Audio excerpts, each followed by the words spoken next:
I'm going to do something a little different tonight. I will ask for your vote before this is over, but first I want to say about the silent auction. There's a picture back there of the presidents playing poker, and I want that on my congressional office in Washington, D.C.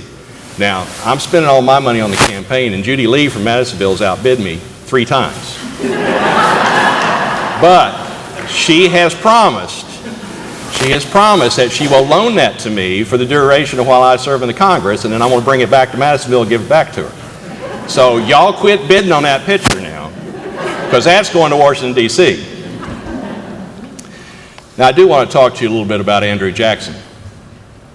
Andrew Jackson is arguably the first populist president that we had. I think that was a term that was coined for him. When he got to Washington, D.C., he was the first president to be elected that resided west of the Appalachian Mountains. He installed what he called the kitchen cabinet, or actually that was a derisive term the Republicans labeled.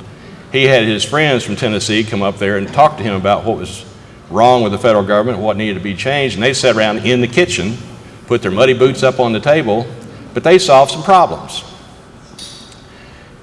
He was also a great leader of men.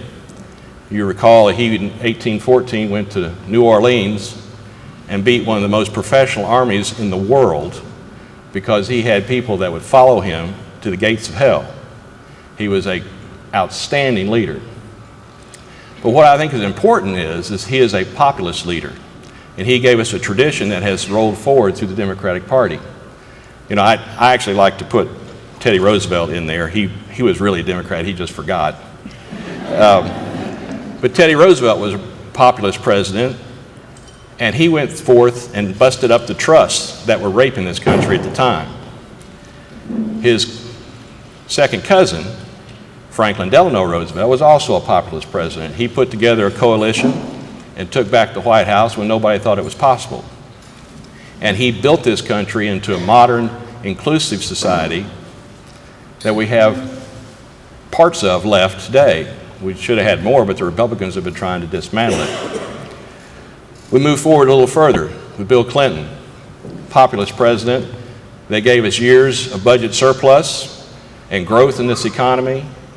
And it wasn't trickle-down economics, it was helping everybody to be inclusive economics. What can I say about President Obama?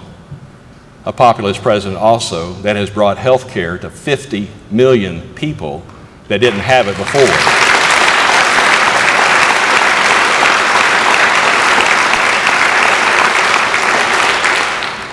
What I want to point out is this populist tradition, this message from the Democratic Party has been consistent from Andrew Jackson down to today.